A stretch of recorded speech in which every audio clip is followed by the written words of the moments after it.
Fox 61 News at 10 starts now.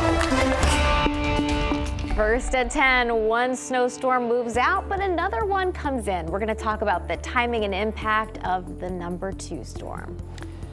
And right now at 10, a man accused of shooting and killing another man appears in court. Details on the first homicide of the year in the city of Waterbury. Also concerns tonight about the potential sale of one Connecticut hospital. Some of those concerns include worries about access to abortion. We'll explain. And 2 more school bus yards in our state hit with thieves who took catalytic converters. We'll have the latest on the case. But we start things off here tonight with a weather watch alert as we finally get a taste of winter across Connecticut. It took a while. Here's a look at some snow falling in downtown Hartford this afternoon, which will be creating some icy spots on the roads overnight and into tomorrow morning. Good evening, I'm Ben Goldman. And I'm Jen Bernstein. Thank you so much for joining us. Today isn't the only snow that we're expecting this week. Another winter storm is expected here in Connecticut. We want to check in with Chief Meteorologist Rachel Frank for a first look at the forecast. Hey, Rachel. Hi. Yeah, that's going to be starting around midday on Wednesday and continuing into Wednesday night. This storm in particular started off with rain and then changed over to snow. This one will do the opposite, starting as snow and changing over to rain. But first, I wanted to mention, yes, we will see areas of patchy black ice out there tonight as temperatures drop below freezing. We get a breather during the day tomorrow, meaning we are not anticipating any weather issues during the day. And then we are keeping an eye on Wednesday. That snow will start to develop after the morning commute, so shortly after that, and then transition to rain as we head after the evening commute. We're expecting about 1 to 4 inches of snow across the state, although there could be a bit less towards the shoreline. And the biggest concern is really going to be for the afternoon commute heading into Wednesday. We'll talk much more about that in just a little bit and show you our preliminary snow map as well. For now, though, things are quiet. The snow has moved out. Temperatures dropping back through the 20s tonight, close to 30 at the Connecticut shoreline. Check in with the Fox 61 Morning Show crew to find out if there are any trouble spots tomorrow morning, if any icy spots do develop. Otherwise, we're looking at a nice day with partly cloudy skies and high temperatures up around 40 degrees. We are dry for the Wednesday morning commute, but again, after that, we'll start to see that snow develop, and we are expecting accumulating snow before we change to rain and it kind of washes all away. We'll take you through the next event, your full forecast coming up in just a few minutes, guys. We'll try to enjoy some of the sun tomorrow, Rachel. Thank you. All right, well, today's snow and rain brought slippery conditions across the state. Yeah, there were several crashes throughout Connecticut this afternoon. One that unfortunately killed a driver on I-84 in Tolland. That's where we find Fox 61's DeAndrea Turner. She's been checking out the road conditions tonight. She joins us live with what it's like out there now. DeAndrea? Well, you guys, like Rachel said, the snow is gone here in Tolland County, but this road beside me, it's clear, it's still wet, and some of the roads that we drove down earlier today, they were very slippery, very icy. We were actually having to drive less than 5 miles per hour just to make sure we didn't slide off the road.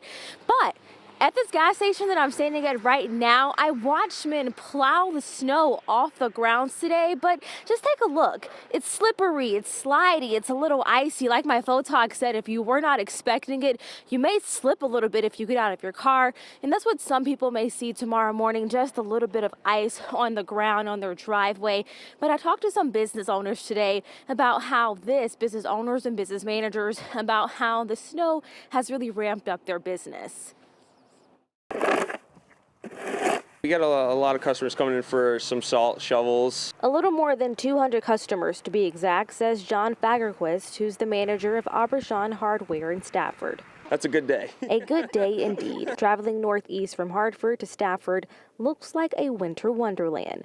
The roads and trees coated in white, a visual that's been long waited for. You get that first snowfall usually in October, November, and it's finally hitting now end of January. So yeah, we've been waiting a long time for this one. While people prepared for snow and possible ice in Stafford, the slick and snowy roads caused multiple crashes in Tolland. One fatal crash involving a tractor trailer on I-84 eastbound in Tallinn, causing major delays. But it's been pretty busy. Those traffic delays bringing in foot traffic to this gas station. We've had a lot of travelers and passersby coming through. They seem to be stuck on the highway due to the highway being closed in the east direction heading toward Boston. Whether drivers are on the road tonight or in the morning, state police are urging you to use caution. And speaking of that fatal crash here in Tallinn, state police say that the man was sent to Hartford Hospital where he was pronounced dead. Now, this is still an ongoing investigation as well. But now here in Tallinn, DeAndrea Turner, Fox 61 News. All right, DeAndrea, thank you very much. And new at 10, one man is dead after crashing into a rock ledge on Route 8 in Watertown. Police say John Wusick of Terryville was pronounced dead at the hospital after his car flipped over after the crash about a half a mile south of exit 38. Police are still investigating what caused that crash. Well, we are keeping track of the temps and the potential for black ice on the roads, as DeAndrea was just talking about. For the very latest on the forecast, plus hour-by-hour radar, you can download the free Fox 61 News app. All right, in other news, new at 10, the man accused of murdering another man in Waterbury appeared in court today. 55-year-old Derek Johnson of Waterbury is suspected of killing 35-year-old Edward Bosampara in a multifamily home on Robin Street. It's the city's first homicide of the year. Johnson is facing several charges, including murder and risk of injury to a child. He's being held on a $2 million bond. New at 10 tonight, Meriden police have arrested a man accused of robbing another man who was making a deposit at an ATM. 20-year-old Giovanni Sprangler is facing 2 charges, including second-degree robbery. Officers responded to a report of a suspicious vehicle on Carl Street when the victim says he was robbed at gunpoint at Wells Fargo Bank. 2 other suspects ran away from police and haven't been arrested. Spangler was driving the suspected vehicle. Anyone with any information about this robbery should call Meriden police. Also new at 10 tonight, a potential hospital merger in Northeast Connecticut as some residents concerned tonight that it could limit some reproductive care. A protest was held in Putnam today, the day after the 50th anniversary of the Roe v. Wade decision. Fox 61's Gabby Molina has more. Some concerned community members argue that the potential acquisition could leave people in this area with very few options when they're already limited. A group in Connecticut's Quiet Corner is trying to put a stop to a proposed hospital merger. Day Kimball Healthcare is looking to become a part of Covenant Health, a Catholic health network. But some are concerned that would mean restrictions to certain types of care. They would have to follow all the ethical and religious directives of the Catholic Church, which would include the limitations of reproductive rights. The group Save DKH has held protests in the past, but the one on Monday evening, the day after the 50th anniversary of Roe versus Wade, had a specific message. We're basically pointing out there's a lot more to lose than Roe v. Wade, and if the state of Connecticut wants to be a sanctuary state for women, this deal has to be stopped. Advocates say other things like gender-affirming care and some end-of-life care could also be impacted. A lot of people are going to feel pretty trapped in situations if they don't have access to a lot of these services. Largely because there's not another hospital nearby, and many primary care physicians in the area are also part of the healthcare system. Where will they go? How will they get this absolutely essential health care? Worrying some that the Northeast corner could become a healthcare desert of sorts. We feel like we're being given a little bit of a false choice that, either, we give up all these rights, reproductive, birth control, some end-of-life care, or we're going to lose the hospital. The state still has to approve the acquisition in order for it to take place.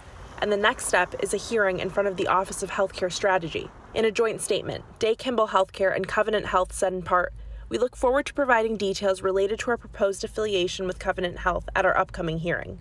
The Office of Healthcare Strategy has not yet set a date for that formal hearing on the potential merger. In Putnam, Gabby Molina, Fox 61 News. Gabby, thank you. Well, tonight, investigators are trying to figure out who stole dozens of catalytic converters from 2 school bus yards in East Hartford. Police say more than 30 converters were taken over the weekend. The regional manager for Autumn Transportation says that the parts were stolen when they got in this morning, but it's unclear when exactly they were taken and that the site doesn't have surveillance cameras there. There's 3 very valuable metals in the catalytic converters which people are going after. I wish they would just stop and leave us all alone. I mean, really, everybody's getting hit by it personally, private vehicles, businesses. This comes 2 weeks after classes for Torrington Public Schools were delayed after catalytic converters were stolen there as well. We have much more.